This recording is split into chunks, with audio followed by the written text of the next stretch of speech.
नमस्कार, आप देख रहे हैं न्यूज 18 बिहार झारखंड में आपके साथ लक्ष्मी।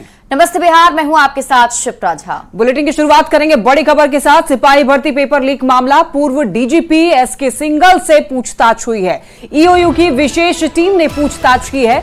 एसके सिंघल के आवास पर पूछताछ हुई है और करीब 1 घंटे तक पूछताछ चली है। पूछताछ में एसके सिंघल ने सहयोग किया है। 1 अक्टूबर 2023 को यह परीक्षा हुई थी। तो आपको बता दें कि पेपर लीक मामला है और इस मामले में एसके सिंघल से करीब 1 घंटे तक पूछताछ की गई है। पूर्व डीजीपी एसके सिंघल से पूछताछ हुई। ईओयू की विशेष टीम ने पूछताछ की है एसके सिंघल से करीब 1 घंटे तक।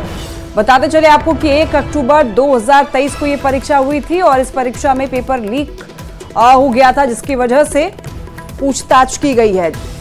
ज्यादा जानकारी के लिए संवाददाता अमित हमारे साथ जुड़ गए हैं।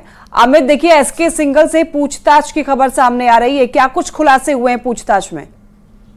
देखिए, एसके सिंघल से जो सिपाही पेपर लीक मामला है, उस मामले में पूछताछ हुई है और इस बात की पुष्टि खुद ईओयू की जो डीआईजी हैं मनोजीत सिंह ढिल्लो, जो इस एसआईटी के चीफ भी हैं, उन्होंने की है। न्यूज 18 से उन्होंने पुष्टि की है इस बात की कि एसके सिंघल से जो है वो लंबी पूछताछ हुई है। लगभग 2 घंटे ये पूछताछ हुई है और सवालों की एक फहरिस्त तैयार की गई थी कि कैसे ये पूरा पेपर लीक हुआ, कहाँ ये प्रिंट होने गए थे पेपर और बाकी जो चीजें हैं अनुसंधान से जुड़ी, उसको लेकर के एक बजाबता सवाल की एक लंबी लिस्ट जारी की गई थी। सूचीबद्ध किया गया था सवालों को और उन्हीं तमाम सवालों को 2 घंटे तक ये पूछताछ किया गया है एसके सिंघल से। और जो डीआईजी से हमारी जो बात हुई है उसके मुताबिक उन्होंने बताया है कि एसके सिंघल ने पूरा कॉपरेट किया है, पूरा सहयोग किया है। जो पूछताछ करने टीम उनके घर गई थी, विशेष टीम ईओयू की, तो एसके सिंघल ने पूरा सहयोग किया है और आगे भी सहयोग करने की बात उनके द्वारा कही गई है। जो तथ्य और जो अमित, क्या इसमें किसी और नाम की संलिप्तता पाई गई है?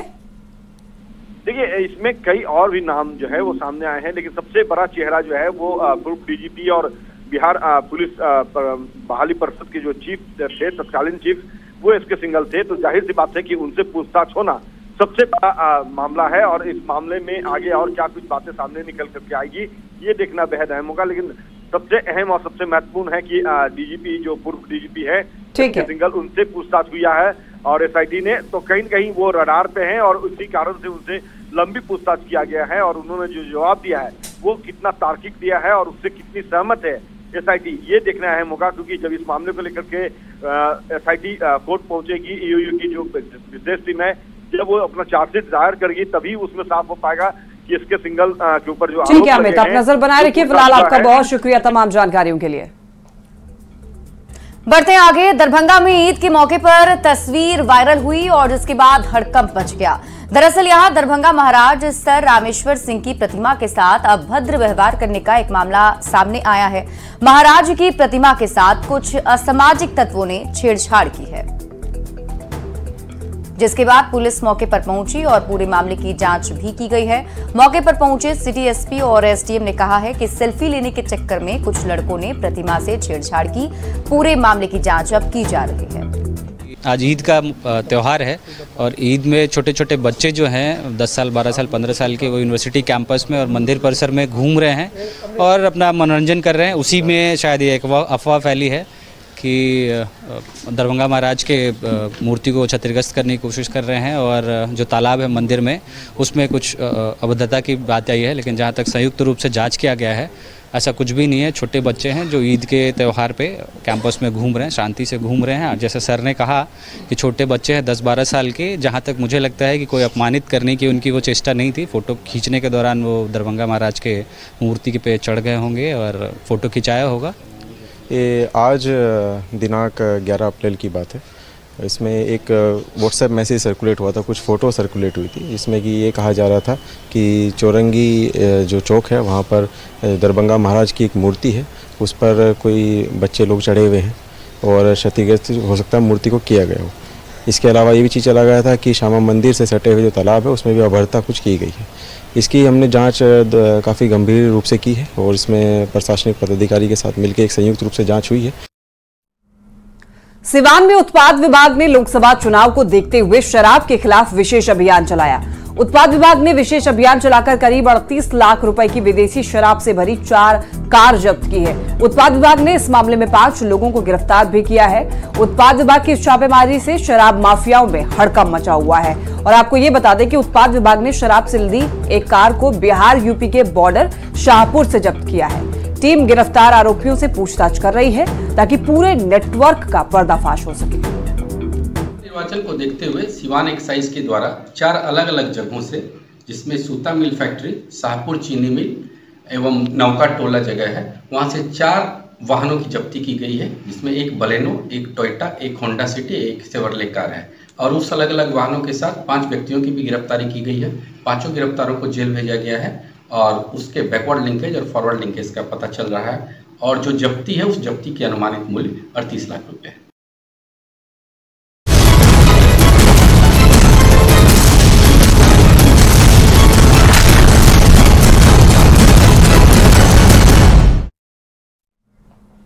और अब बात करेंगे लोकसभा चुनाव से जुड़ी खबरों की। बिहार के मुख्यमंत्री नीतीश कुमार आज से चुनाव प्रचार के लिए निकल रहे हैं। सीएम नीतीश कुमार आज नवादा जाने वाले हैं और एनडीए प्रत्याशी के पक्ष में प्रचार करेंगे। पहली बार मुख्यमंत्री नीतीश कुमार बस से चुनाव प्रचार करने वाले हैं। सीएम के प्रचार के लिए एक खास बस भी डिजाइन की गई है, जिसे निश्चय रथ का नाम दिया गया है। बस के एक तरफ लिखा गया है रोजगार मतलब नीतीश कुमार, तो दूसरी तरफ लिखा गया है पूरा बिहार हमारा परिवार। आप न्यूज 18 पर ये एक्सक्लूसिव तस्वीरें देख रहे हैं। ये बस जो स्पेशल तरीके से डिजाइन की गई है, एक्सक्लूसिव तस्वीर आपके टीवी स्क्रीन पर दिखा रहे हैं। सीएम नीतीश कुमार के लिए ये बस तैयार किया गया है, जिसके जरिए मुख्यमंत्री चुनाव प्रचार अभियान शुरू करने जा रहे हैं और आज से चुनावी दौरे की उनकी शुरुआत होने जा रही है। सबसे पहले वो नवादा जाएंगे, जहां बीजेपी के प्रत्याशी विवेक ठाकुर के पक्ष में चुनाव प्रचार करेंगे। तो यहां नवादा में किनके बीच मुकाबला होने जा रहा है वो हम आपको बता रहे हैं। बीजेपी के प्रत्याशी विवेक ठाकुर वर्सेस आरजेडी प्रत्याशी श्रवण कुशवाहा होगा और आज मुख्यमंत्री विवेक ठाकुर के पक्ष में चुनाव प्रचार करेंगे। और आप ये रथ देखिए, इस रथ के 2 हिस्से और दोनों हिस्सों पर नारा लिखा गया है। पहला हिस्सा जो है उसमें लिखा है पूरा बिहार हमारा परिवार, तो दूसरा जो हिस्सा है बस का उसमें नारा दिया गया है रोजगार मतलब नीतीश कुमार।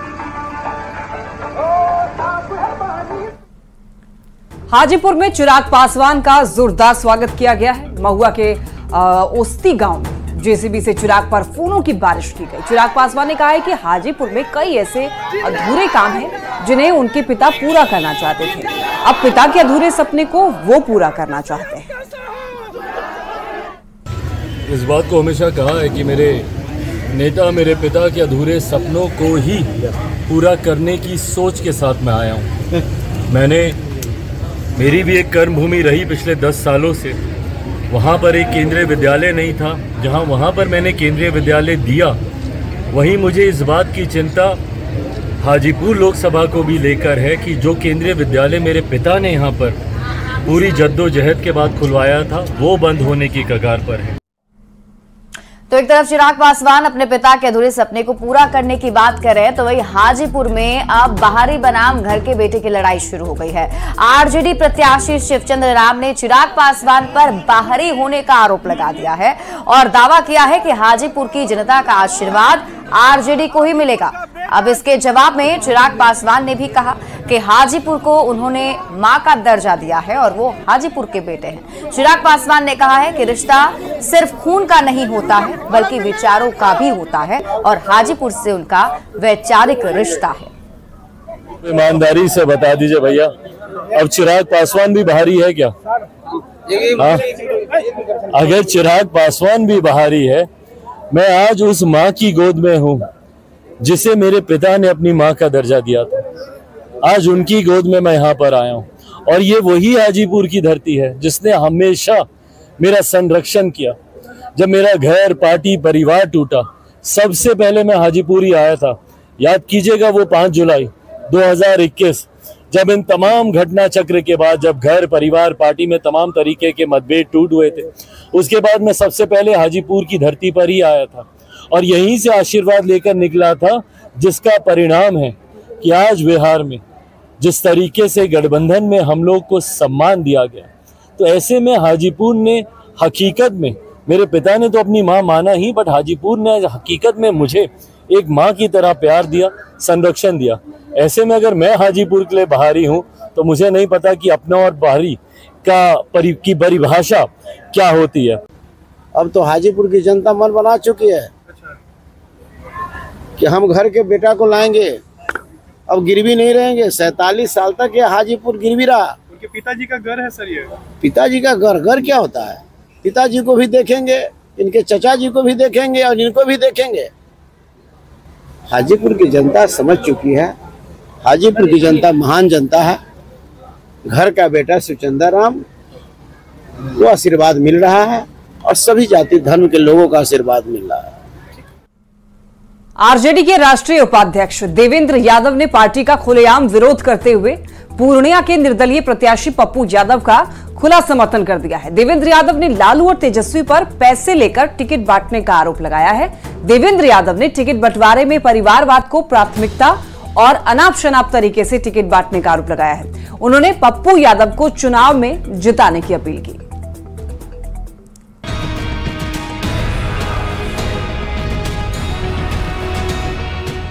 देवेंद्र यादव राष्ट्रीय जनता दल के उपाध्यक्ष हैं। पूर्णिया पहुंचने के बाद देवेंद्र यादव ने लालू प्रसाद और आरजेडी पर गंभीर आरोप लगाया और सियासी बम फोड़ दिया है और पप्पू यादव का समर्थन किया।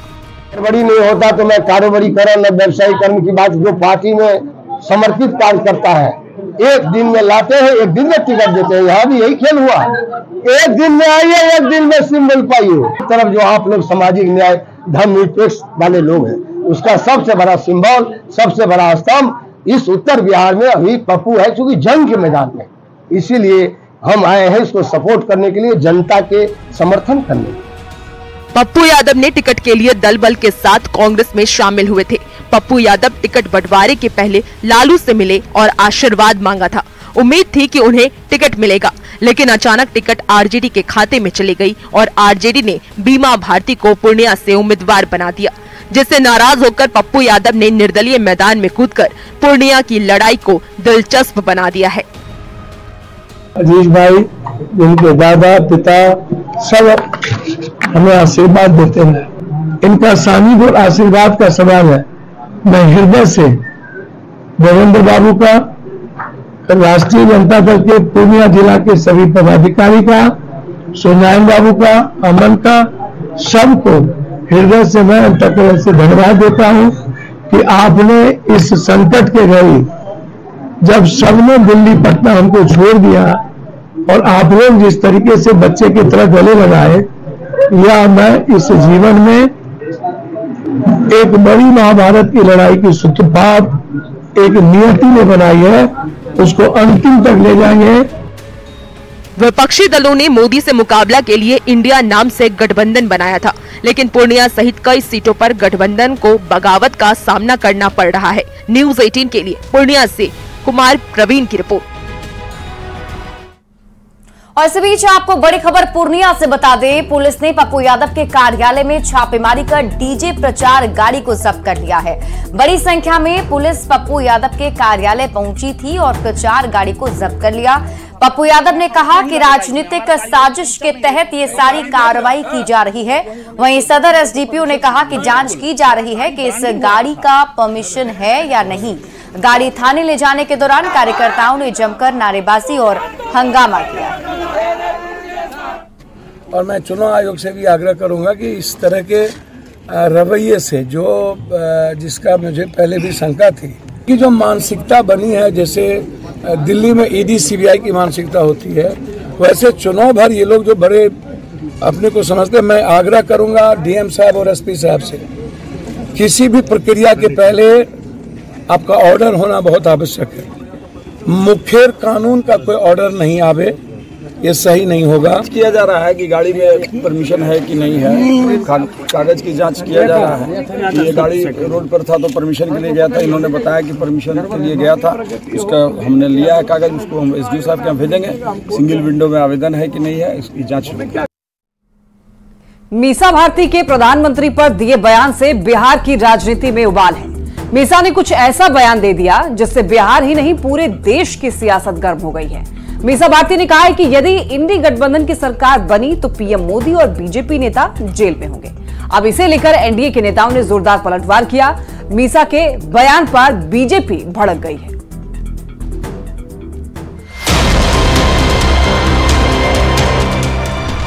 अगर देश की जनता ने कहीं हमें मौका दे दिया इंडिया गठबंधन को, प्रधानमंत्री से लेकर के जितने भी भाजपा नेता है जेल के अंदर बंद है। और कौन जेल में है, कौन बेल में है और किसकी भविष्य क्या होगी, ये बस चुनाव के बाद पता चलेगा। पाटलिपुत्र सीट से आरजेडी के प्रत्याशी और पूर्व सीएम लालू प्रसाद की बेटी मीसा भारती ने पीएम मोदी को लेकर एक ऐसा बयान दे डाला है जिस पर मच गया है सियासी घमासान। पाटलिपुत्र सीट से आरजेडी प्रत्याशी मीसा भारती चुनाव प्रचार करने मनेर पहुंची तो मीडिया के सवालों पर कह दिया कि यदि इंडिया अलायंस की सरकार बनेगी तो पीएम समेत बीजेपी के कई नेता सलाखों के पीछे होंगे। किसानों की आय दुगनी करने की हम बात कर रहे हैं, हमें एमएसपी लागू करने की बात कर रहे थे, उनको तुष्टीकरण नजर आ रहा है। आज बेटे के लिए वोट मांगने गए थे, काहे नहीं परिवारवाद पे बोले, वो बंद हो गया प्रधानमंत्री का। इलेक्ट्रल बॉन्ड पे कौन जवाब देगा? जब आते हैं वो हमारे परिवार पे आरोप लगाते हैं भ्रष्टाचार का। जानते हैं कितना बड़ा भ्रष्टाचार है। अगर देश की जनता ने कहीं हमें मौका दे दिया इंडिया गठबंधन को, प्रधानमंत्री से लेकर के जितने भी भाजपा नेता है जेल के अंदर बंद है। मीसा के बयान पर बीजेपी के नेताओं ने एक के बाद एक जोरदार पलटवार किया है। उप मुख्यमंत्री विजय सिन्हा से लेकर पार्टी महासचिव और बिहार प्रभारी विनोद तावड़े ने बेहद कड़ी प्रतिक्रिया दी है। यही लोग ना है जो चपरासी क्वार्टर में रहते थे, आज महलों का राजा कैसे बन गए। ये मॉल से लेके फार्म हाउस तक कैसे पहुंच गए, हिसाब देना पड़ेगा। और कौन जेल में है, कौन बेल में है और किसकी भविष्य क्या होगी, ये बस चुनाव के बाद पता चलेगा। आरजेडी की मीसा जी, लालू जी की बिटिया, वो तो ये कह लेंगे हम मोदी जी को जेल में डालेंगे। अरे देश की जनता सुनना चाहती है कि आप भ्रष्टाचारियों को जेल में डालेंगे या नहीं। चुनाव में बस गिनती के दिन बच गए हैं। पीएम मोदी से लेकर अमित शाह, राजनाथ सिंह समेत तमाम बीजेपी के दिग्गज बिहार में धुआंधार प्रचार प्रसार करने आ रहे हैं। और इसी बीच केंद्र सरकार पर भड़ास निकालते हुए जिस तरह से मीसा भारती ने प्रहार सीधे प्रधानमंत्री पर किया है, उसने गर्म मौसम में भी सियासत को बेहद गर्मा दिया है। न्यूज़ 18 के लिए दानापुर से अमरजीत शर्मा के साथ ब्यूरो रिपोर्ट। वहीं अंडमान में बीजेपी अध्यक्ष जेपी नड्डा ने मीसा भारती पर पलटवार किया है। जेपी नड्डा ने कहा कि ये लोग मोदी जी को गाली देते रहते हैं, इनकी हताशा चरम सीमा पर है। जो खुद बेल पर हैं वो मोदी को गाली दे रहे हैं। ऐसे लोगों को कमल पर वोट देकर जवाब दें। मीसा भारती ने अब इनका ये इतने फ्रस्ट्रेटेड हो गए हैं, आप बोलते हो मोदी मोदी मोदी, और ये मोदी जी को गाली देते रहते हैं। कभी सांप, कभी बिच्छू, कभी क्या। इनकी निराशा, इनकी हताशा, इनका फ्रस्ट्रेशन चरम सीमा पर है। गर्मी ने दस्तक दे दी है। भीषण गर्मी की वजह से अभी से ही मुश्किलें बढ़ने लगी है। चुनावी व्यस्तता के बावजूद पीएम मोदी ने हीट वेव को लेकर के एक बैठक की। पीएम ने अधिकारियों से हीट वेव को लेकर चर्चा की और अधिकारियों को जरूरी दिशा निर्देश दिए।